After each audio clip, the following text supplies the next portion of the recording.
Bismillahirrahmanirrahim. Assalamualaikum warahmatullahi wabarakatuh. Alhamdulillahi rabbil alamin.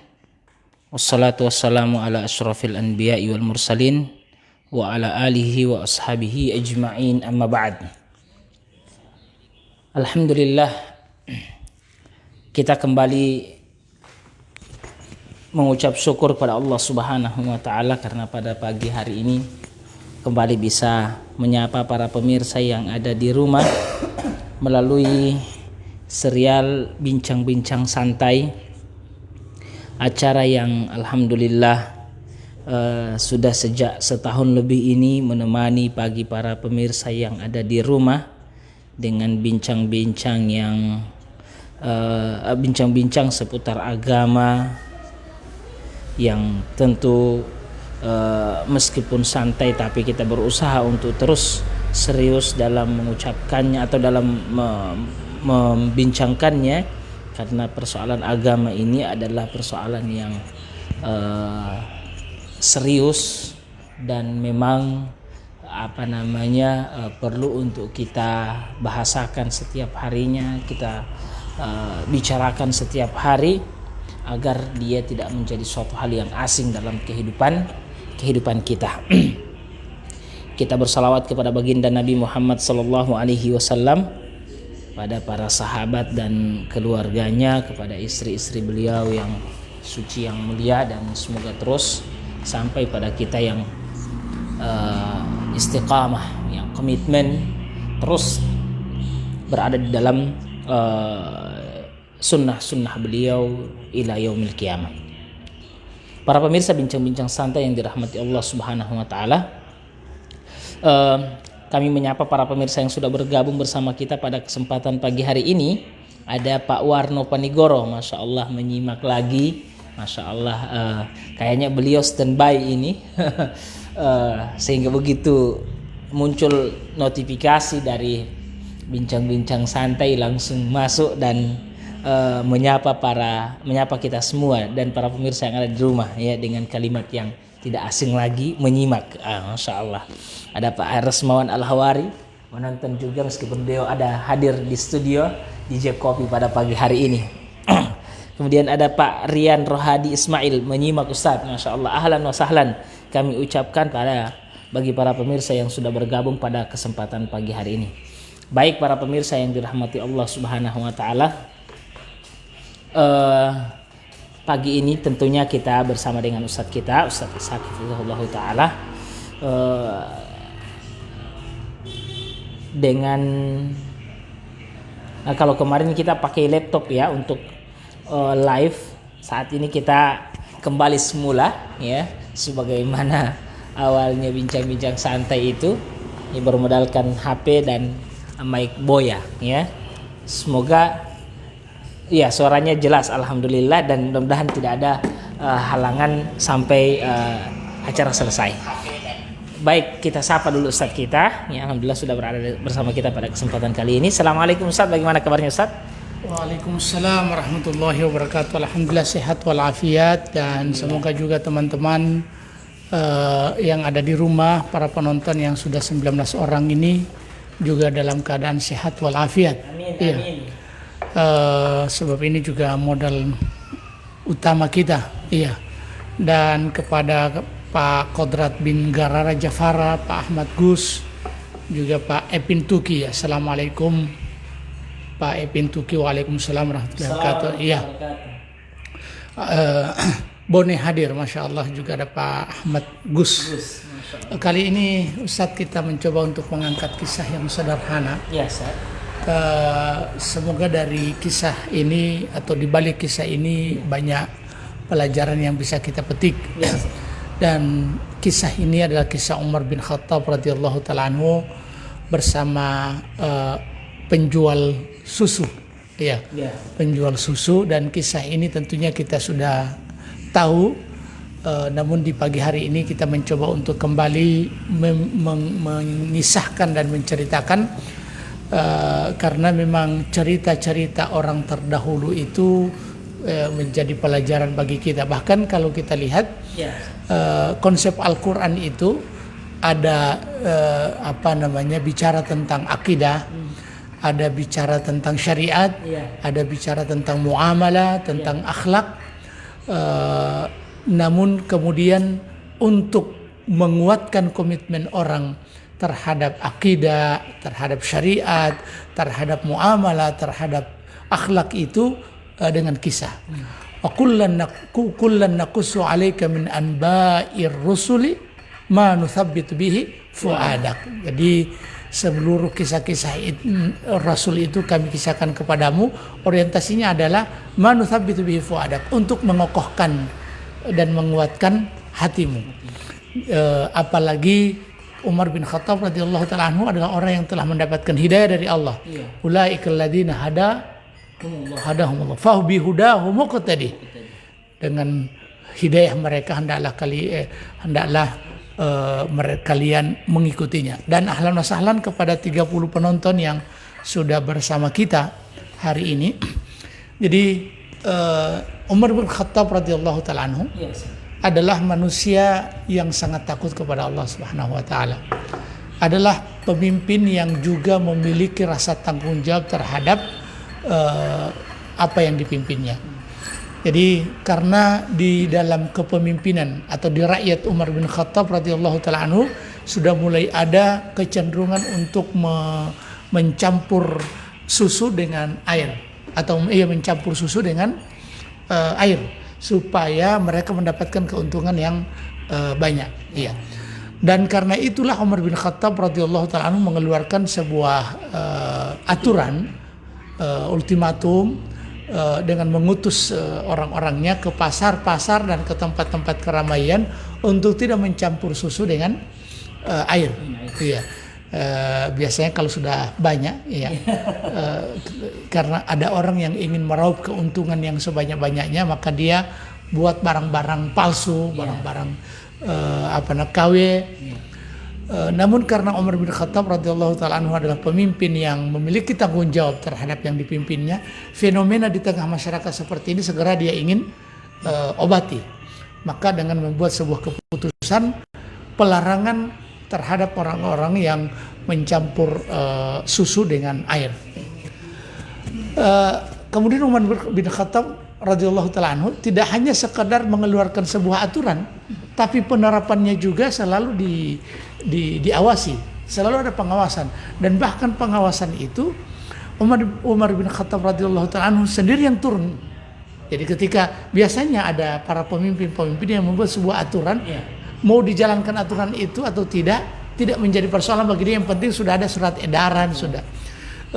Penerapannya itu sangat ketat di zaman Umar bin Khattab radhiyallahu taala anhu.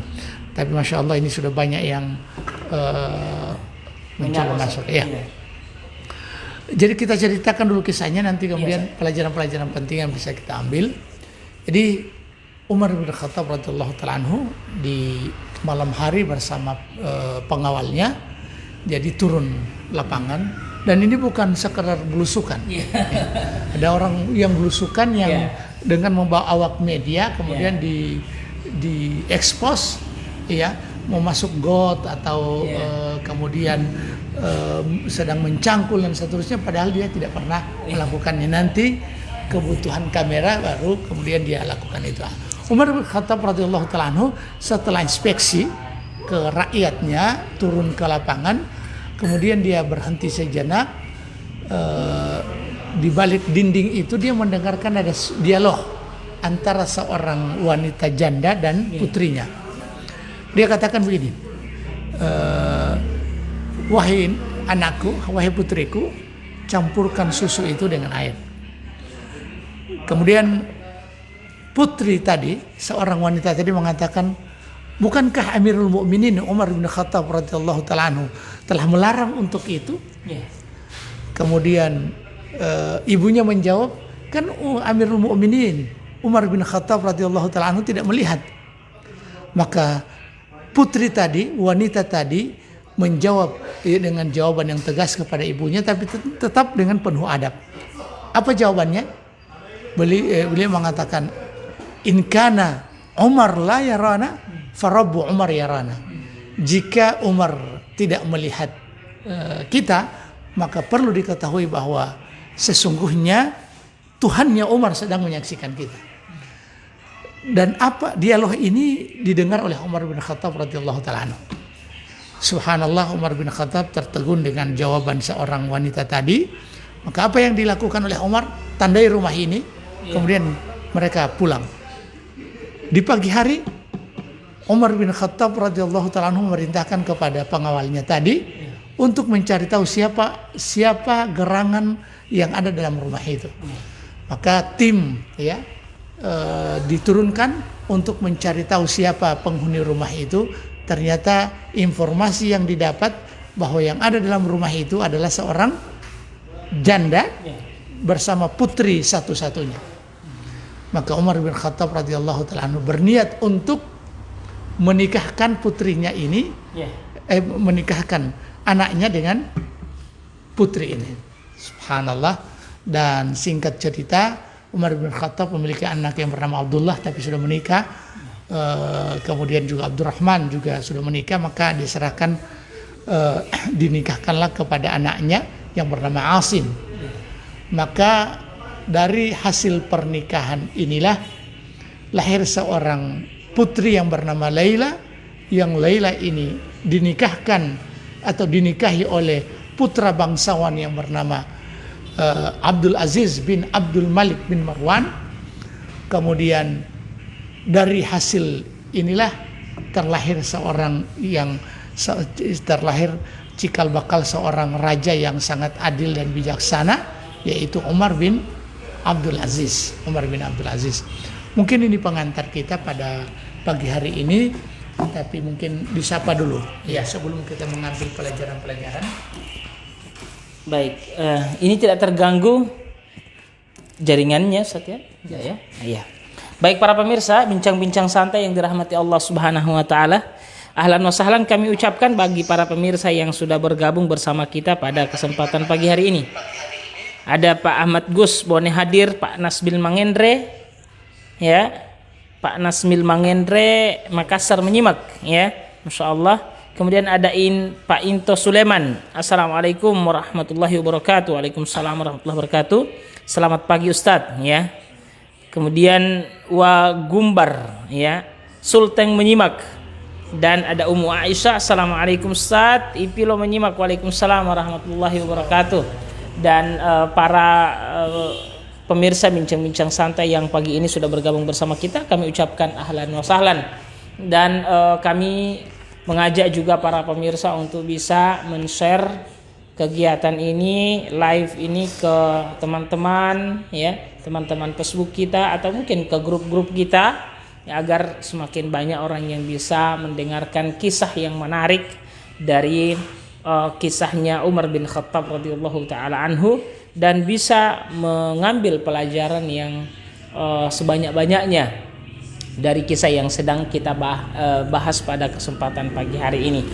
Baik para pemirsa yang dirahmati Allah Subhanahu wa taala, kembali lagi kami sampaikan bahwa kita saat ini akan berbicara atau sedang berbicara tentang sosok seorang Amirul Mukminin yang sangat luar biasa, seorang pemimpin yang sangat bijak, ya, dan pemimpin yang di zaman sebelum kepemimpinannya saja begitu banyak pendapat-pendapat beliau yang disetujui, ya, oleh Allah Subhanahu wa taala, ya. Ini adalah orang yang sangat besar keimanannya kepada Allah dan memiliki kisah-kisah yang luar biasa banyak, terutama bagi para pemimpin yang ingin meneladani dan mengambil pelajaran bagaimana menjadi pemimpin yang sebenarnya, maka bisa belajar dari kepemimpinan Umar bin Khattab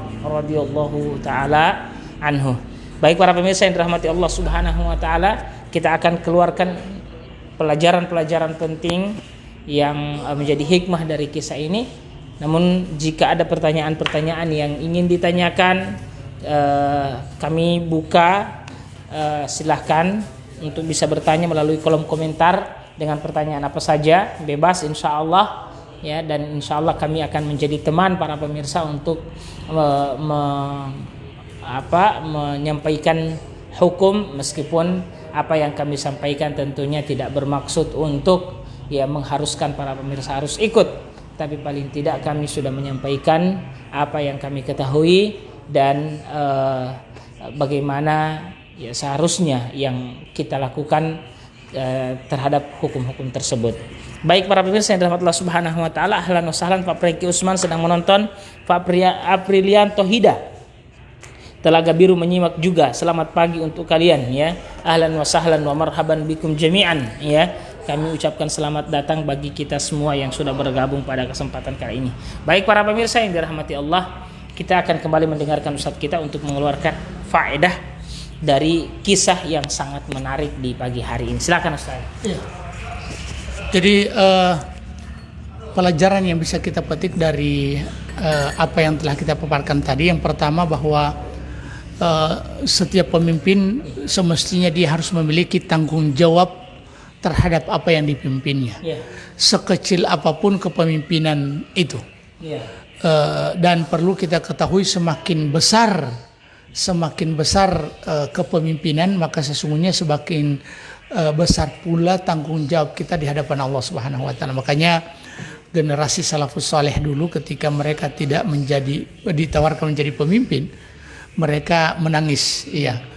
Ketika mereka menjadi pemimpin, mereka menangis. Kenapa? Karena sesungguhnya ini tanggung jawab besar di hadapan Allah Subhanahu wa taala. Orang kita hari ini kalau tidak jadi pemimpin dia menangis. Betul. Karena sudah mengeluarkan banyak cost, sudah banyak pengeluaran. Umar bin Khattab radhiyallahu taala anhu merasa bahwa kepemimpinan inilah tanggung jawab.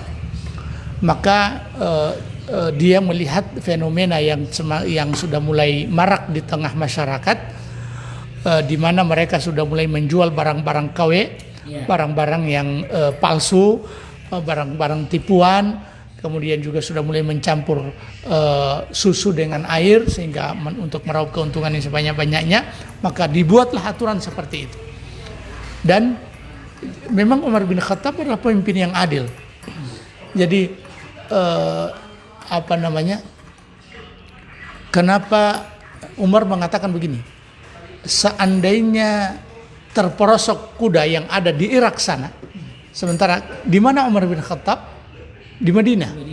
Jadi seandainya terperosok kuda di jalan yang ada di Irak sana, maka aku merasa bahwa ini akan aku pertanggungjawabkan di hadapan Allah.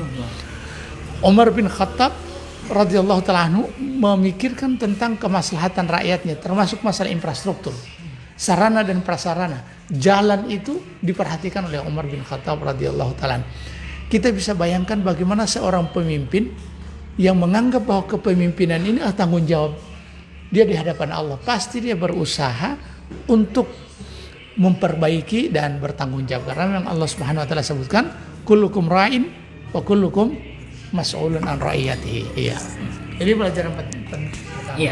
Masya Allah. Baik para pemirsa yang dirahmati Allah Subhanahu wa taala. Jadi sebagaimana yang diulaskan oleh Ustadz kita, bahwa pelajaran pertama tentang kisah ini bagaimana keadilan Umar bin Khattab radhiyallahu taala anhu dan juga tanggung jawab Umar bin Khattab radhiyallahu taala anhu terhadap apa yang dipimpinnya. Dan ini semoga bisa didengar oleh para pemimpin-pemimpin yang saat ini sedang duduk di tampuk kekuasaan, tampuk kepemimpinan. Maka hal yang paling pertama yang harus kita datangkan dalam diri kita adalah tanggung jawab itu. Tanggung jawab sebagai seorang pemimpin terhadap apa yang dipimpinnya. Karena setiap kita nanti akan dimintakan pertanggungjawaban, dan itu berat, itu berat. Makanya orang-orang hebat dulu mereka menangis sebagaimana yang disampaikan Ustaz kita. Mereka menangis ketika mereka diberikan kekuasaan. Berbeda dengan kita hari ini yang kita malah menangis tatkala kekuasaan itu lari dari kehidupan kita. Baik, di sini sudah masuk pertanyaan. Ahlan wa sahlan Pak Tommy Adam dari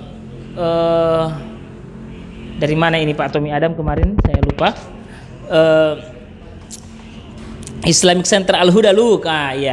Islamic Center Al-Huda Luk, banggai hadir. Barakallahu fikum wa fikum barakallah Kemudian ada Pak Watlan Istiqomah, alhamdulillah kalau akan menyimak. Ada pertanyaan Ustaz dari Pak Perihaya. Assalamualaikum warahmatullahi wabarakatuh. Waalaikumsalam warahmatullahi wabarakatuh. Mohon izin Ustaz, saya ingin bertanya, apakah seorang anak yang akan dicabuli, yang akan dicabuli, ya, seorang anak yang dicabuli mungkin ya, diperkosa ayah kandungnya karena sang anak ingin membela diri, yang akan dicabuli dan diperkosa ayah kandungnya karena sang anak ingin membela diri sampai ayahnya meninggal dunia. Apakah termasuk dosa besar hal itu, Ustaz? Silakan Ustaz. Dosa yang mana yang ditanya ini? Dosa mungkin membunuh anak ini, Ustaz. Membunuh bapaknya, iya. Karena membela diri. Iya. Jadi pertama dalam kondisi seperti ini kita berusaha membela diri. Iya. Karena membela diri untuk tidak jangan sampai disentuh meskipun dia seorang ayah dan dia yang bejat namanya. Iya. Dan apa namanya? Kalau kita lihat dalam agama, siapa yang membela dirinya, bahkan man qutila duna ahlihi, bahwa syahid, siapa yang membela keluarganya. Maka kemudian dia terbunuh, maka dia bagian dari syahid. Apalagi dia membela kehormatan dirinya. Meskipun setelahnya ini akan berurusan dengan hukum berurusan dengan hukum, tapi dalam agama dia berusaha semaksimal mungkin untuk membela dirinya. Meskipun pada akhirnya mungkin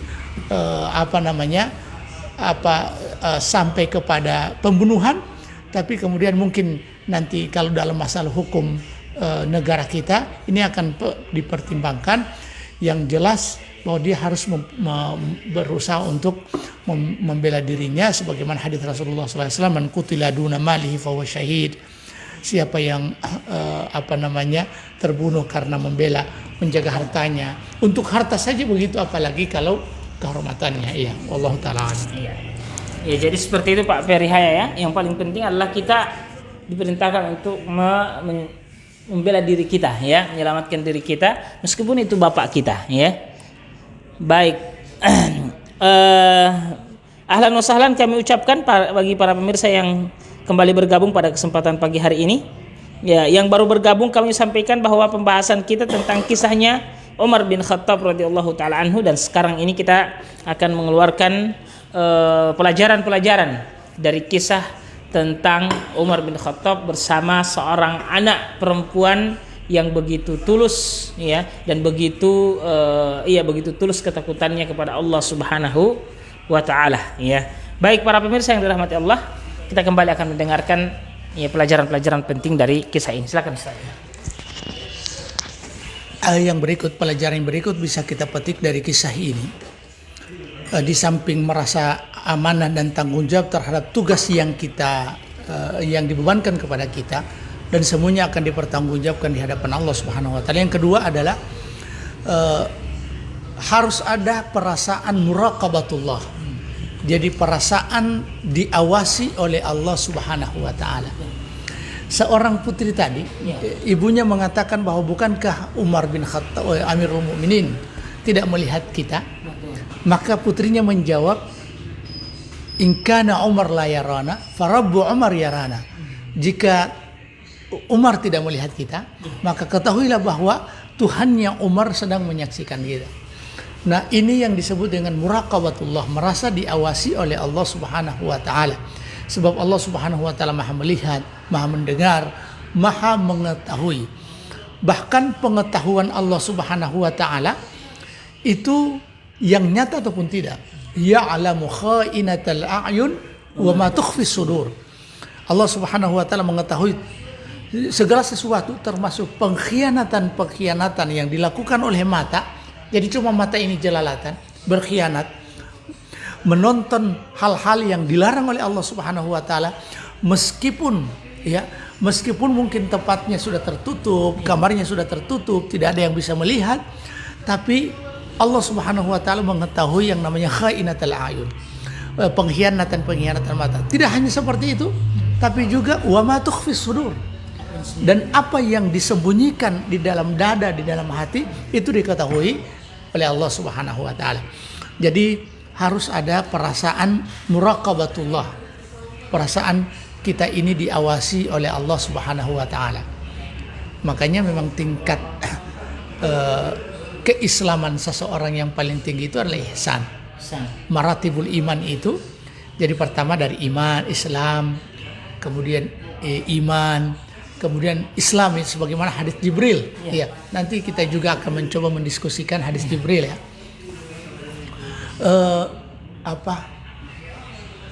Setelah itu, jadi perasaan ditanya oleh malaikat Jibril, apa itu ihsan? Maka Rasulullah menjawab, anta abudallaha ka'annaka tarahu, engkau menyembah Allah seakan-akan engkau melihatnya. Fa illam takun tarahu fa innahu yaraka. Kalau memang kamu tidak melihat Allah Subhanahu wa taala walaupun seakan-akan, maka ketahuilah bahwa Allah melihatmu. Nah, ini yang disebut dengan perasaan muraqabatullah, perasaan dia selalu diawasi oleh Allah Subhanahu wa taala. Dengan demikian ini akan menjadi pengontrol dan pengendali diri kita ketika kita berhadapan dengan peluang-peluang kemaksiatan. Baik, para pemirsa yang dirahmati Allah Subhanahu wa taala, menarik ini yang disampaikan Ustaz kita kaitannya dengan muraqabatullah, dan ini adalah ya tingkatan keimanan yang paling sulit karena dia adalah tingkatan iman yang paling tinggi ya, sehingganya banyak di antara kita yang sulit untuk mencapai keimanan ini, kecuali siapa yang Allah Subhanahu wa taala rahmati ya, umurnya, rahmati amalan-amalannya. Nah, para pemirsa yang dirahmati Allah Subhanahu wa taala, persoalan muraqabatullah adalah persoalan yang sangat penting karena dia akan menjadi kontrol kita dalam setiap aktivitas kita. Kadang orang tidak terkontrol ya, tidak atau dia mau melakukan apa saja yang dia inginkan karena memang dia tidak ada sifat muraqabatullah ya, muraqabatullah. Baik, para pemirsa yang dirahmati Allah Subhanahu wa taala, ini masuk lagi pertanyaan Ustaz dari Aprilianto Hida. Ya, Pak Aprilianto Hida, kira-kira menurut Ustadz pemimpin di zaman saat ini sudah meneladani akhlak Rasul dan sahabat? Ya, Rasul yang pernah mengikuti beliau, sahabat yang pernah mengikuti beliau, dan begitu banyak kisah seorang pemimpin Islam di zaman itu yang begitu tidak menerima karena tanggung jawab begitu besar di hadapan Allah. Begitu juga sebaliknya. Di saat ini pemimpin kita hanya begitu memikirkan tanggung jawab ke konstitusi ya, konstituennya, bukan kepada rakyat miskin secara keseluruhan. Kira-kira strategi apa yang bisa diberikan kepada pemimpin kita saat ini dan yang hanya berpihak pada partai politik bukan pada rakyat? Boleh maaf, terima kasih. Silakan Ustaz. Jadi hal yang paling mendasar sekali yang kita lakukan adalah memperbaiki umat ini, memperbaiki masyarakat. Sebab pemimpin itu adalah perwajahan dari masyarakat. Wakil-wakil rakyat yang ada di DPR itu adalah mereka juga perwajahan dari masyarakat. Kalau masyarakatnya baik, maka juga wakil mereka juga yang baik yang dipilih. Dan Allah Subhanahu wa taala akan mengangkat satu pemimpin dari komunitas masyarakat sesuai dengan karakternya. Kalaupun pada akhirnya mengangkat pemimpin yang baik, maka nanti cepat atau lambat ini yang akan bermasalah. Iya. Oleh karena itu, hal yang paling mendasar yang kita lakukan adalah dakwah secara terus-menerus, mengingatkan dan memperbaiki umat ini agar supaya Allah Subhanahu wa taala memberkahi umat ini dan akan mengangkat pemimpin sebagai bentuk perwajahan orang-orang baik, perwajahan orang-orang baik. Sebab orang baik dia akan memilih yang baik dan orang buruk memilih orang yang buruk. Dia tidak akan tergoda dengan kuti-kuti, dengan serangan fajar. Sebab yang dia tahu pemimpin ini dia akan lihat track recordnya. Nah, Umar bin Khattab radhiyallahu taala anhu ketika dia melakukan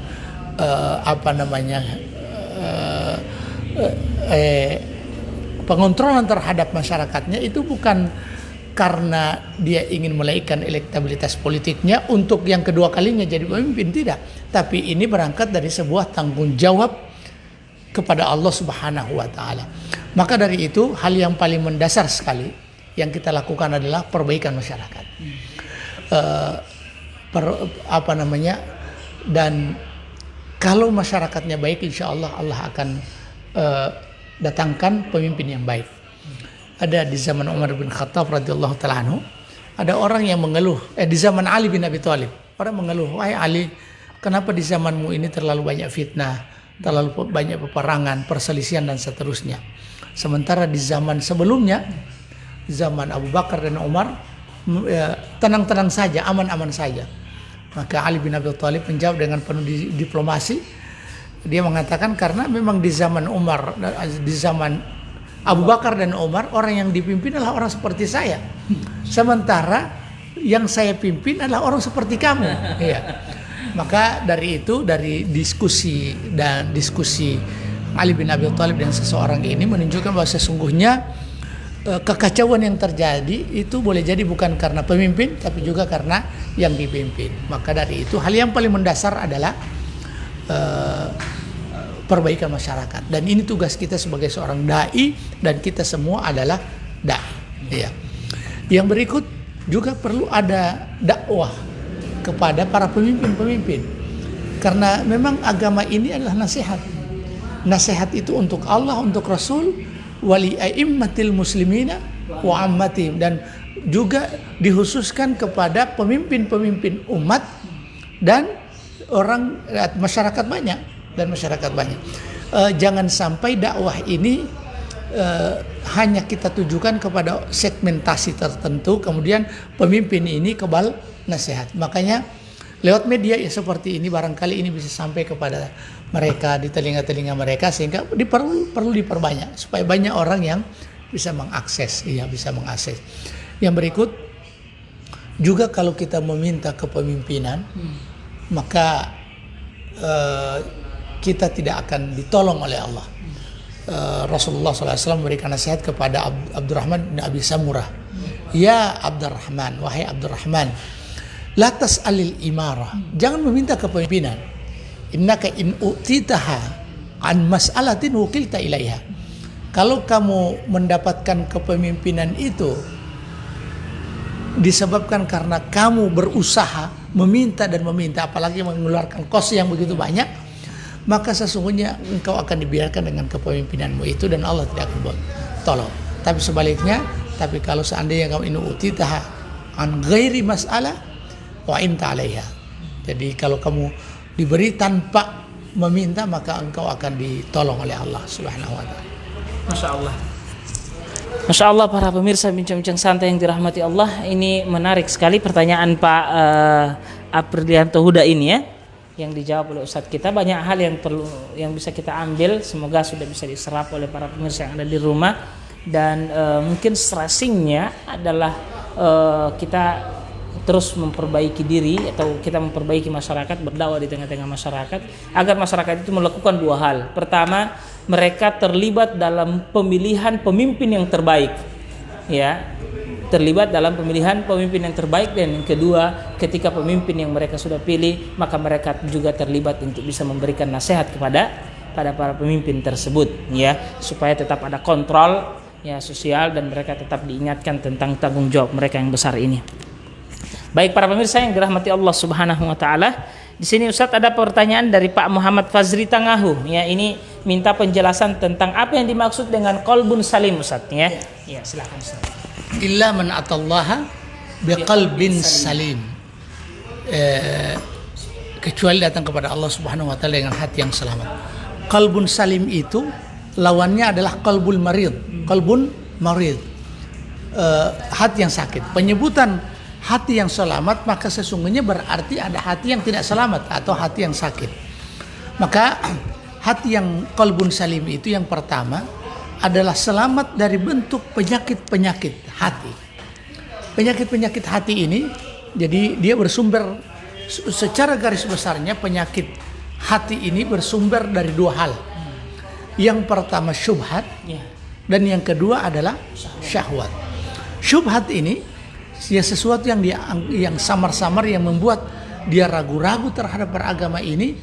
Maka syubhat ini bisa diobati. Penyakit syubhat ini bisa diobati dengan ilmu, dengan memperbanyak belajar dan memperdalam ilmu agama. Insya Allah syubhat ini akan hilang dengan berjalannya waktu kita dalam hal menuntut ilmu. Maka insya Allah ini akan hilang. Kemudian yang kedua, yang akan menghinggapi hati ini, dan ini penyakit, dan ini pintu besar kesalahan dan kemaksiatan masuk di hati lewat syahwat. Dan syahwat ini kita bisa obati dengan memperbanyak beribadah kepada Allah Subhanahu wa taala. Kemudian rincian dari penyakit-penyakit hati ini, jadi penyakit hati yang paling utama adalah kesyirikan. Dan ini masih adakah penyakit yang lebih parah dari yang namanya kesyirikan? Jadi bahasa Al-Qur'an yang merekam pembicaraan Luqman dengan anaknya. Wa qala Luqmanu libnihi wa huwa ya'idhuhu ya bunayya la tusyrik billah inna syirka la dzulmun adzim. Jadi, dan ingatlah tatkala Musa tatkala Luqman sedang menasihati anaknya, mengatakan, wahai anakku tercinta, jangan berbuat kesyirikan, karena kesyirikan itu adalah kezaliman yang besar. Jadi ini hati yang selamat harus dibersihkan dari yang pertama penyakit kesyirikan dan kekufuran. Yang kedua penyakit yang namanya bid'ah. Karena bid'ah ini kalau dilakukan dia akan merasuk ke dalam hati, dan itu dia akan sulit untuk keluar dari cengkeraman bid'ah seperti. Dan itu kita tidak boleh alergi berbicara tentang bid'ah. Kadang kita ini ketika ada orang yang mendengarkan satu kata yang namanya bid'ah, seakan-akan ini sesuatu yang sangat menakutkan, dan langsung dituding dengan ungkapan-ungkapan yang mungkin dikatakan wahabilah dan seterusnya. Padahal Nabi SAW sudah ingatkan jauh-jauh sebelumnya kepada para sahabat, yang para sahabat itu tidak melakukan bid'ah. Perhatian Nabi terhadap persoalan ini. Dan ini penyakit hati. Yang berikut penyakit kemaksiatan yang lain. Dan penyakit-penyakit hati biasanya iri, dengki, dan seterusnya. Ini yang disebut dengan hati yang selamat. Wallahu ta'ala alam. Baik, jadi seperti itu Pak Muhammad Fazri Tangahu ya. Untuk qalbun salim ya selamat dari kesyirikan, ya selamatul aqidah, kemudian selamatul ibadah juga ya, selamat ibadahnya, ya tidak berbuat bid'ah dan seterusnya, dan selamat dari hal-hal yang lain, hasad dan dengki, ya kebencian terhadap saudara-saudara kita. Ini yang disebut dengan qalbun salim, yang akan menjadi prasyarat bertemunya kita dengan Allah Subhanahu wa taala, ya. Yauma la yanfa'u malun wala banun illa man atallaha biqalbin salim. Tidak ada lagi gunanya harta dan anak-anak kecuali yang bertemu dengan Allah dengan hati yang selamat. Baik, Ibu Linda Husain, alhamdulillah hadir Ustaz. Ahlan wa sahlan Ibu Linda. Kemudian Pak Rajak memilih, ya. Alhamdulillah Pak Guyaman menyimak, ya. Ahlan wa sahlan Pak Komdan. Kemudian Ustaz Sukriyanto Mahmud, ya alhamdulillah kembali bersama Ustaz. Wig. Apa ini wig? Wahda Islamiyah Gorontalo, ya. Masya Allah. Baik. Nanti jalan-jalan ke Gorontalo saya Sukri. Iya. Nanti jalan-jalan lagi ke Gorontalo saya Sukri. Baik para pemirsa yang dirahmati Allah Subhanahu wa taala. Pertanyaan-pertanyaan yang masuk sangat menarik, ya, membuat kita sedikit terlena dengan menjawab pertanyaan, karena memang sangat menarik untuk dijelaskan juga. Namun karena pertanyaannya belum masuk lagi, kita akan kembali melanjutkan pembahasan kita. Kita sudah keluarkan 2 faedah tadi dari kisah Umar bin Khattab radhiyallahu taala anhu dengan anak yang melarang ibunya untuk mencampur susu dengan air. Pertama adalah amanah dan tanggung jawab yang diperlihatkan oleh Umar bin Khattab radhiyallahu taala anhu sebagai seorang pemimpin, dan yang kedua juga adalah bagaimana sifat muraqabah yang harus kita miliki, ya, sebagai seorang pribadi muslim mukmin, ya, untuk tidak terjatuh dalam kemaksiatan meskipun kita dalam keadaan sendiri, tidak ada yang bisa melihat kita, tapi kita senantiasa mengetahui bahwasanya Allah Subhanahu wa taala melihat apa saja yang kita lakukan baik sendiri maupun secara terang-terangan. Kita akan kembali mendengarkan Ustaz kita, ya, faedah-faedah berikutnya. Silakan Ustaz.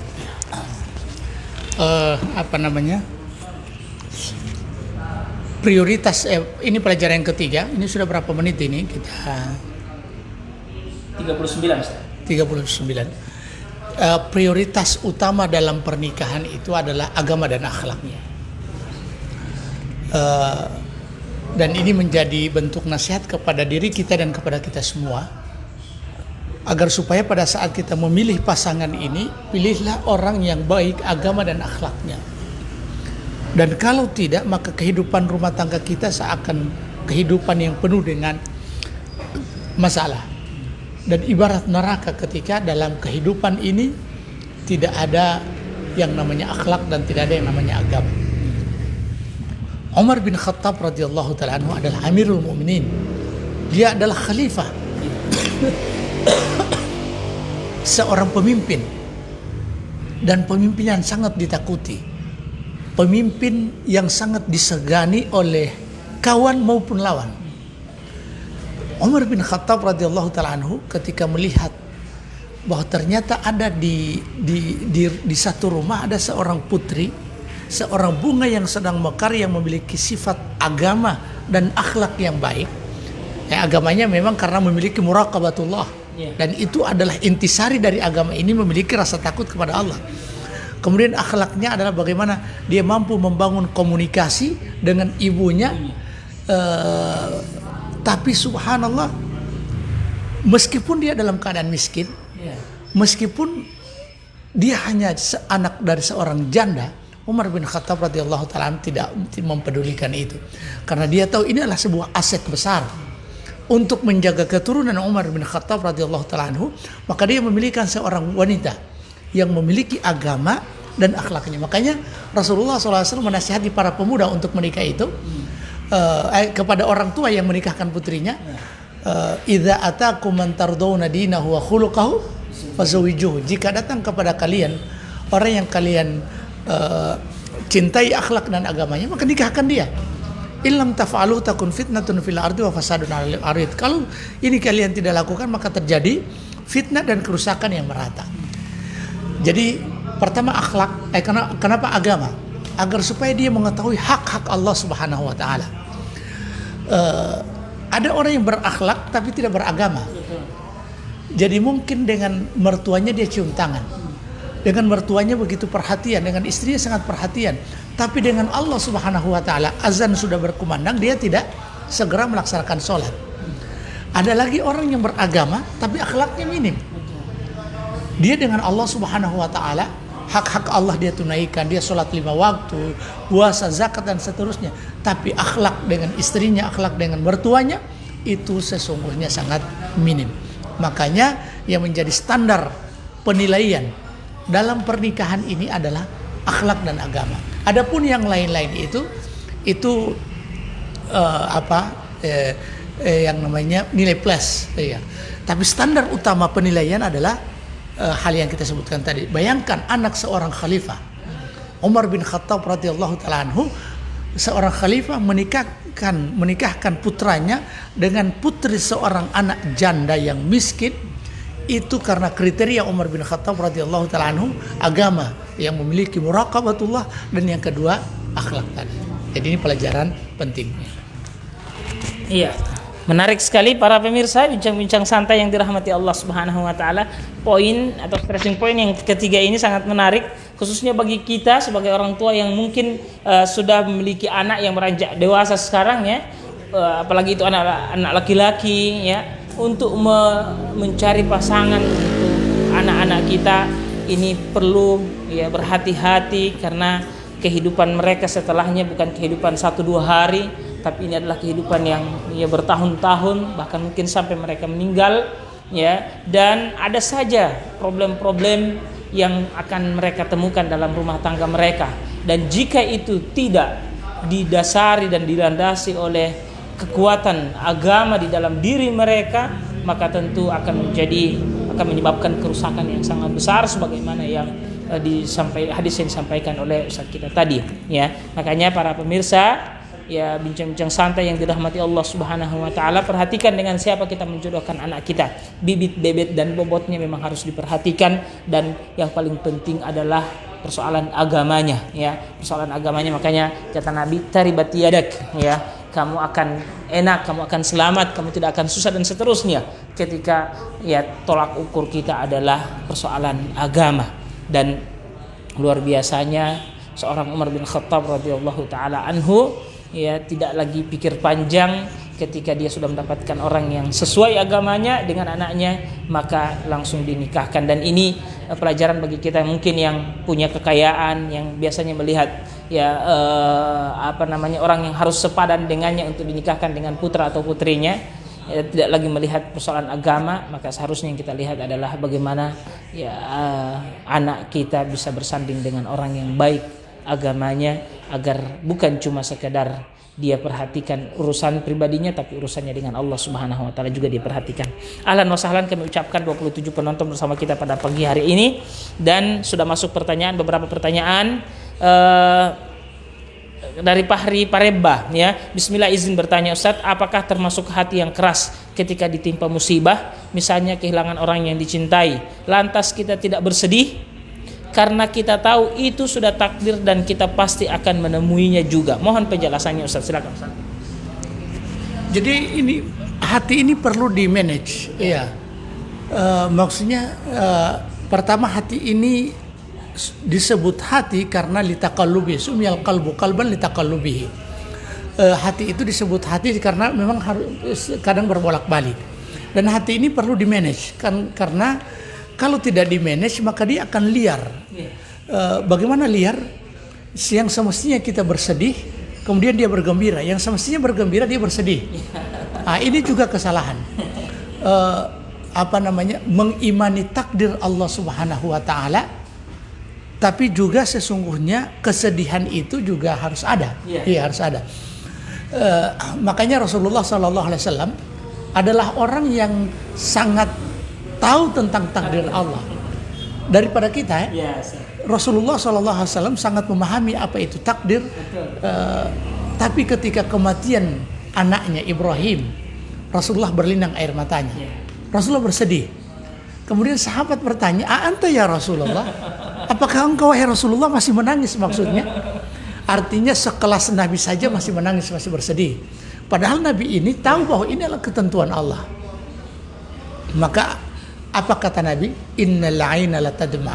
Sesungguhnya hati ini, sesungguhnya mata ini bisa menangis. Wal qalba yahzan. Dan hati ini bisa bersedih. Wa inna bi firaqika ya Ibrahim lamahzunun. Sesungguhnya ketika berpisah denganmu wahai Ibrahim, kami ini bersedih. Bayangkan ini bagaimana sikap Rasulullah SAW ketika menghadapi takdir. Ketika takdir itu tidak sesuai dengan harapannya, maka dia bersedih, tapi dalam kesedihan itu tidak menjadikan hatinya menyimpang jauh. Makanya Rasulullah pernah melewati seorang wanita yang sedang menangis-nangis di kuburan, mencakar-cakar, dan dia tidak mau menerima takdir Allah. Maka Rasulullah mengatakan, isbiri, bersabarlah, wahtasibi, dan ambillah ini, jadikan ini menjadi ladang pahala, mendapatkan pahala. Wanita tadi mengatakan bahwa bahwa tidak akan apa ente. Iya. Dia tidak tahu bahwa yang mengingatkan tadi adalah Rasulullah. Maka Rasulullah berlalu, kemudian orang tadi temannya mengingatkan, itu yang tadi itu Rasulullah. Maka dia kirim utusan, minta maaf kepada Rasulullah sallallahu alaihi wasallam bahwa katanya saya tidak tahu bahwa ternyata yang tadi itu adalah Rasulullah. Karena kenapa? Dia sudah menangis, bukan lagi meratapi anaknya. Maka Rasulullah mengatakan, isbiri wahtasibi, sampaikan kepada dia bersabar dan mengharap pahala. As-sabru 'inda sadmatil ula, sesungguhnya kesabaran itu saat hentakan pertama. Jadi jangan sampai pada saat kita kena musibah seperti kematian orang-orang yang kita cintai atas nama meyakini takdir Allah, kemudian kita tidak memperlihatkan kesedihan. Tetap kita perlihatkan kesedihan. Memperlihatkan kesedihan saat musibah itu juga bagian dari sunnah Rasulullah SAW. Tapi kemudian jangan berlebih-lebihan sampai meratapi atau dalam bentuk niyaha. Iya, Rasulullah SAW mengatakan bahwa siapa yang meratapi, maka innal mayyita la yu'adzabu bibukai ahlihi alaihi. Sesungguhnya si mayat itu disiksa oleh Allah disebabkan karena ratapan keluarganya kepadanya. Iya. Jadi kira-kira seperti itu. Termasuk juga yang perlu kita luruskan ini, karena antara sedih dan gembira ini tidak dimanage, tidak diatur dengan aturan Allah, akhirnya kita ini terbolak-balik. Hari raya yang semestinya kita bergembira, maka kita justru pergi ke kuburan. Iya. Sementara kuburan itu kan fa innaha tudzakirukumul maut, tudzakirukumul akhirah. Jadi kuntu nahaitukum an ziyaratil kubur. Dulu aku melarang kalian untuk ziarah kubur, maka sekarang ziarah hilang, karena sesungguhnya ziarah kubur itu bisa mengingatkan kalian kepada kematian dan kepada kehidupan akhirat. Giliran di hari raya yang diperintahkan kita bergembira, bahkan ada hal-hal yang tadinya tidak dibolehkan tapi di hari raya dibolehkan, karena memang ini supaya lentur, supaya lentur. Karena hal ini kita tidak manage dengan baik sesuai dengan aturan Allah Subhanahu wa taala dan Rasulnya, akhirnya kita tahu balik. Ya, wallahu taala alam. Dan ahlan wa sahlan kepada 31 penonton yang bersama kita di pagi hari ini. Baik, Masya Allah. Baik para pemirsa yang dirahmati Allah Subhanahu wa taala. Ini tadi pelajaran penting bahwa kesedihan dan kebahagiaan ini perlu di-manage ya dengan syariat Allah Subhanahu wa taala supaya tidak berbolak-balik ya. Saat hari raya seharusnya kita diperintahkan bergembira, kita malah mencari sebab-sebab untuk membuat kita menangis ya. Biasanya juga tidak enak kalau tidak terasa hari raya itu kalau khutbahnya tidak sedih Ustadz ya. Nanti cari-cari tempat yang khutbahnya pasti membuat mereka menangis. Ini boleh kita katakan kesalahpahaman terhadap sesuatu ya. Hari raya kita diperintahkan untuk berbahagia, bahkan Nabi SAW menyuruh kita untuk berzakat pada saat itu supaya nanti kalau ada orang yang bersedih karena tidak punya makanan, mereka bisa merasakan kegembiraan ya, kebahagiaan. Bisa menangis, tapi menangis itu juga karena kebahagiaan. Menangis bahagia saja. Menangis bahagia. Jadi memang di hari raya itu ekspresi kebahagiaan kita ya itu dengan tangisan, itu tidak apa-apa. Kalau seandainya kita di hari raya menangis, mungkin kita sedih berpisah dengan puasa tapi di saat yang sama kita merasa bahagia. Dan membahasakan kebahagiaan dengan tangisan itu juga tidak salah. Sebagaimana Abu Bakar radhiyallahu taala anhu, kata Aisyah radhiyallahu taala anha, jadi Abu Bakar ini didatangi oleh Nabi di siang bolong. Dan dibicarakan dan disampaikan oleh Nabi bahwa dia menjadi teman setia Rasulullah dalam perjalanan yang penuh dengan mara bahaya. Kemudian begitu mendengarkan ini, Abu Bakar langsung menangis. Dan Aisyah mengatakan, aku tidak pernah melihat orang yang menangis disebabkan karena bahagia. Ternyata pada saat itu. Tapi kalau menangis, biasanya juga orang-orang yang menangis begitu itu karena dia puasa cuma 3 hari. Puasa 3 hari dan seterusnya. Wallahu taala alam. Baik. Masya Allah. Ini pertanyaan masuk, kita sudah berada di pukul 53 menit ini Ustaz. Ini pertanyaan yang masuk berikutnya dari Borsel. Ustaz mohon dijawab pertanyaan. Insya Allah kami jawab ya. Mohon dijawab pertanyaan. Iya. Bagaimana cara menasihati istri yang susah untuk diajak sholat dan bagaimana punishment kita padanya ya. Satu. Kemudian yang kedua, bagaimana jika ada yang meminta tolong kepada kami untuk mengazani anak yang baru lahir di sebuah rumah sakit. Silakan Ustaz, dua pertanyaan. Jadi pertanyaan yang pertama, menasihati istri yang susah diajak sholat. Jadi memang sebelumnya agar Anda tidak susah-susah untuk menasihati istri untuk diajak sholat, maka carilah istri yang agamanya bagus. Dan ini menjadi yang seperti ini yang memang jauh-jauh sebelumnya agama sudah sampaikan. Jadi tungkahul mar'atu li arba'. Wanita itu dinikahi karena 4 hal. Limaliha wal nasabiha wal jiniha, limaliha wal nasabiha wal jamaliha wal diniha. Fadhfar bi dzati din taribat yadaka. Jadi skala prioritas itu adalah agama. Karena dan ketika seseorang itu memiliki agama, maka pasti dia sholat. Iya. Sebab sholat adalah merupakan tiang agama yang memang tidak bisa ditinggalkan. Jadi Anda tidak akan susah untuk mengajak dia untuk sholat. Bahkan dia sendiri yang mengajak Anda untuk sholat. Makanya jauh-jauh sebelumnya, ini sebelum terjadi seperti ini. Karena yang mendengarkan ini biasanya karena jatuh cinta, kecimplung dan tertarik dengan hati seseorang. Jadi nanti dia katakan, biarlah meskipun dia masih orang awam, nanti saya yang akan perbaiki. Tapi boleh jadi Anda yang dia rusak. Iya, Anda yang dia rusak. Iya. Makanya memang cinta duluan itu membuat orang buta mata dan buta hati. Dia tidak akan melihat hal-hal yang seperti ini. Nah, itu yang pertama. Yang kedua, ada apa namanya? Ada memang Allah tahu akan terjadi hal yang seperti ini dalam kehidupan rumah tangga. Makanya Allah Subhanahu wa taala sudah sampaikan di awal, wa'mur ahlaka bis salati wastabir 'alaiha. Jadi perintahkan keluargamu untuk melaksanakan salat wastabir 'alaiha, dan bersabarlah di atasnya. Jadi yang pertama, apakah Anda ini sudah ajak, ya, sudah dakwai? Kemudian bersabar di atasnya. Yang kedua, apakah Anda ini sudah bersabar? Jangan baru 1-2 kali kemudian Anda tidak bersabar. Yang ketiga, pernahkah Anda mengetuk pintu langit, memohon kepada Allah Subhanahu wa taala dengan tulus dan ikhlas agar supaya keluarga kita ini menjadi orang-orang yang mendirikan salat. Bagaimana doa Nabi Ibrahim alaihissalam? Rabbi ja'alni muqimas salati wa min dzurriyyati. Wahai Tuhanku, jadikanlah aku ini orang yang mendirikan salat, wa min dzurriyyati, dan anak keturunanku. Yang berikut, apakah kalau dia ini tidak sholat disebabkan karena pembangkangan terhadap aturan sholat itu, perintah sholat itu sendiri, atau karena malas? Biasanya kalau yang muslim rata-rata cuma malas. Dan disinilah pentingnya bagi kita untuk berdakwah. Pertanyaan kedua, Ustaz.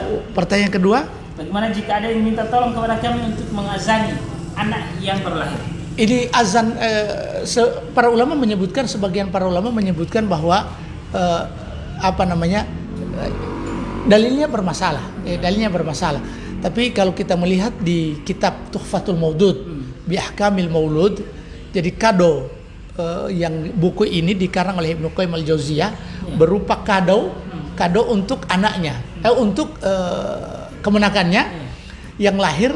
Makanya di awal kitab itu disebutkan athaftuka bihadzal kitabi id laysa indi syai'un minad dunya utikahu. Ku persembahkan bingkisan ini kepadamu, di mana orang-orang memberikan dunia, aku tidak bisa memberikan apa-apa. Yang subhanallah, para ulama ini keajaiban para ulama. Mereka memberikan kadonya karangan kitab. Bukan beli kitab, tapi mengarang kitab jadikan sebagai kado. Nah, di situ disebutkan bahwa hal yang dilakukan pada saat bayi lahir itu adalah dengan mengazankan. Dan kalau Anda pakai yang seperti ini, maka Anda bisa mengazankan kalau ada yang meminta seperti ini. Yang berikut, di mana orang tuanya? Iya, semestinya iya. Orang tuanya yang mengazankan. Jangan sampai orang tuanya masih menunggu Pak Imam 1-2 jam, 3 jam, padahal orang tuanya menunggu nanti lagunya Mikhail Gorbachev masuk. Mikhail Gorbachev ini cuma pemimpin Rusia, bukan. Wallahu taala alam. Baik, Masya Allah. Jadi seperti itu Pak. Ini yang dari Bolsel ya. Pertanyaannya, jawabannya sudah jelas ya. Untuk yang kedua ini silakan Anda memilih, karena ini ada perbedaan pendapat para ulama ya. Kalau kami pribadi memilih tetap untuk diazankan, karena memang kita ingin memperdengarkan kalimat yang paling pertama didengarkan oleh anak kita begitu dia hadir di permukaan bumi adalah kalimat-kalimat takbir, kalimat-kalimat Allah dan Rasulnya ya. Kemudian Ahlan wa sahlan kami ucapkan Pak Imron Muhammad, alhamdulillah menyimak. Kemudian ada Pak Abu Muhajir Lasaba menyimak, ada Pak Haji Mahmud Balahanti Bongopini menyimak. Ada pertanyaan dari Pak Sukri Ustadz, ya. Ini Masya Allah kita sudah 59, mungkin pertanyaan terakhir. Ahlan wa sahlan kami ucapkan kepada 36 penonton bersama kita pada pagi hari ini. Ya, izin bertanya Ustadz, mungkin sedikit melenceng pertanyaan ini dengan tema hari ini. Bisakah berdalih darurat untuk meminjam uang yang mengandung riba dalam urusan kesehatan, misalnya meminjam karena tidak memiliki uang sementara sangat dibutuhkan untuk keperluan pengobatan, berdalilkan darurat. Silakan. Ya, jadi struktur berpikir kita mari kita tata. Jadi yang pertama, salah satu solusi dari permasalahan yang kita hadapi adalah takwa. Ini penting, ya. Betul. Sebab kalau dasar ini tidak ada, sedikit ada kesulitan, maka kita akan lari dan maunya bukan dari ketakwaan menjadi solusi. Kita harus yakin dan percaya bahwa ketika Allah Subhanahu wa taala mengatakan dan menjanjikan sesuatu, itu pasti terjadi. Iya. Wa may yattaqillaha yaj'al lahu makhrajan. Siapa yang bertakwa kepada Allah Subhanahu wa taala, Allah akan berikan makhrajan, solusi. Tidak hanya solusi, wa yarzuqhu, ini nilai plusnya, wa yarzuqhu min haitsu la yahtasib, dan Allah datangkan rizki dari jalan yang tidak disangka-sangka. Itu kaidah yang pertama. Kaidah yang kedua, ketika kita dalam keadaan sakit ini, ingatlah bahwa sesungguhnya kalau kita sakit, Allah yang akan menyembuhkan. Wa idza maridtu fa huwa yashfin. Dan memang redaksi ayat apabila aku sakit, di ayat-ayat sebelumnya berbicara tentang kalau aku lapar dialah yang kalau bagaimana kalau aku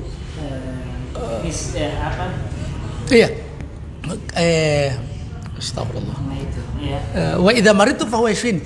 Jadi kalau aku sakit maka Allah yang akan menyembuhkanku. Artinya sakit ini kadang datang dari kita, tapi kemudian Allah Subhanahu wa taala yang akan menyembuhkan. Yang ketiga, masalah darurat. Wad-daruratu tuqaddaru biqadariha. Darurat itu harus proporsional, ditempatkan secara proporsional. Sebab kalau masih ada jalan yang lain, maka jangan mengambil yang itu. Seperti apa? Darurat itu ketika kita kalau tidak melakukannya kita akan mati. Dan ini sudah 40 penonton yang di injury time ini, Masya Allah. Sehingga jangan sampai ketika ada desakan sedikit, lalu kemudian kita sudah mengambil dengan jalan yang ribawi. Ingat, jangan sampai kesembuhan kita ambil dengan resep yang diharamkan oleh Allah Subhanahu wa taala. Jangan sampai kita mendapatkan kesembuhan fisik, tapi kemudian penyakit non fisik yang menghinggapi kita itu penyakit riba. Selanjutnya, riba, bobot kesalahan riba ini perlu kita ketahui, dan kita akan bandingkan dengan kebutuhan kita. Karena biasanya karena riba ini begitu menggoda, rayuannya dan gombalannya begitu kuat, sehingga meskipun kita tidak butuh, kemudian kebutuhan sudah diciptakan. Dosa fa'dhanu biharbin minallahi wa rasulih. Dosa riba itu adalah dosa berperang dengan Allah, menabuh peperangan dengan Allah dan Rasulnya, dan tidak akan pernah menang. Alladzina ya'kuluna riba la yaqumuna illa kama yaqumul ladzi yatakhabbathu syaitanu minal mas. Pemakan riba itu adalah orang yang mereka tidak berdiri kecuali berdiri sempoyongan. Iya. Bagaimana? Ya, minal mas, disebabkan karena kerasukan jin. Iya, jadi seperti orang gila. Wallahu taala alam. Masya Allah. Baik para pemirsa yang dirahmati Allah Subhanahu wa taala, menarik yang tadi disampaikan Ustadz kita bahwa perlu untuk kita berpikir tentang bobot dosa riba itu disesuaikan dengan kebutuhan kita. Jangan sampai bobotnya lebih besar daripada kebutuhan kita, ya. Kebutuhan kita sebenarnya bisa teratasi dengan hal-hal yang lain, tapi karena kita terlalu ingin untuk riba, begitu dapat ambil riba ternyata dosanya lebih besar dari apa yang kita inginkan, kita butuhkan. Nah, ini bahaya. Pak Makanya Indra Husain. Masya Allah, ahlan wa sahlan bagi para pemirsa yang sudah bergabung bersama kita pada kesempatan pagi hari ini. Dan Ada Ibu Bedria Zubaidi. Masya Allah, ya, iya, Masya Allah. Baik, kita sudah 1 jam 4 menit kebersamaan kita pada pagi hari ini, dan kita serahkan ke Ustadz kita untuk mungkin memberikan statement terakhir dari pertemuan kita di pagi hari ini. Silakan Ustadz. Insya Allah kisah ini juga kembali kita akan angkat karena belum selesai pembahasannya. Tapi Masya Allah di pagi hari ini kita ditemani teman-teman yang cukup banyak ya. Untuk pagi ini Masya Allah tadi hampir 40 orang. Kita berharap semoga bincang-bincang santai ini menjadi bincang-bincang benar-benar santai tapi serius. Dan kita juga berharap semoga kami berdua menjadi teman Anda dalam membicarakan agama. Jadi sekali lagi kita stressing bahwa pembicaraan kita ini, bincang-bincang ini menemani Anda dalam membicarakan tentang agama. Dan kami bukan ahlun lil fatwa. Kami bukan orang yang pantas untuk memberikan fatwa, sehingga semua persoalan kami diserahkan kepada kami untuk menjawabnya. Kalau ada yang kami tahu, kami akan sampaikan, atau kami akan datangkan pembanding pemikiran yang bisa kita memilih, yang semoga kebersamaan kita ini akan selalu dihitung oleh Allah Subhanahu wa taala sebagai amal kebaikan, dan Allah abadikan setiap jumpa kita ini di akhirat kelak, dan itu menjadi hari-hari terindah dalam kehidupan kita. Dan kepada Ustadz Abdullah Daud yang setia menemani kita, kami ucapkan jazakallah khairan. Kepada owner Jack Kopi yang memfasilitasi kita, sudah ada kopinya, sudah ada airnya. Jack Kopi ya, ini Jack Kopi nanti bagi Anda yang ada di Gorontalo, ya silakan datang ke tempat ini. Kemudian yang berikut juga kepada teman-teman yang sudah komentar, termasuk Pak Waridwan tadi. Ini ex-bank, ya.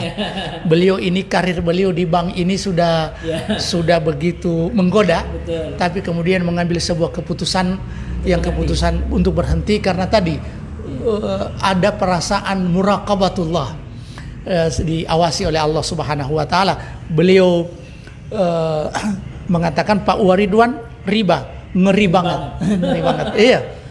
Memang ngeri, iya. Ngerinya itu serendah-rendah dosa riba, ibarat seorang anak menzinahi ibu kandungnya. Iya. Dan sebelumnya Ustaz, sebelum kita tutup, memang Allah Subhanahu wa taala tahu bagaimana aturan yang cocok untuk manusia. Segala sesuatu yang akan merusak tatanan kehidupan itu diharamkan. Dan segala sesuatu yang Allah haramkan dengan serius dan sungguh-sungguh, maka di balik itu pasti akan ada bencana besar. Akan terjadi kesenjangan sosial, akan terjadi yang namanya harta itu akan berputar di para pemilik modal saja, dan satu saat akan terjadi kehancuran ekonomi secara besar-besaran, terjadi inflasi, terjadi hal-hal yang mengerikan. Hal-hal yang mengerikan disebabkan karena riba tersebut. Dan baiklah, untuk kesempurnaan majelis kita di pagi hari ini kita tutup dengan doa kafaratul majelis. Subhanakallahumma bihamdik, asyhadu an la ilaha illa anta, astaghfiruka wa atubu ilaik. Dan kepada Pak Indra Husain di Paguyaman, ahlan wa sahlan. Iya, tidak sempat kami sapa tadi. Ferianto Muhsin juga. Barakallahu fikum. Wassalamualaikum warahmatullahi wabarakatuh.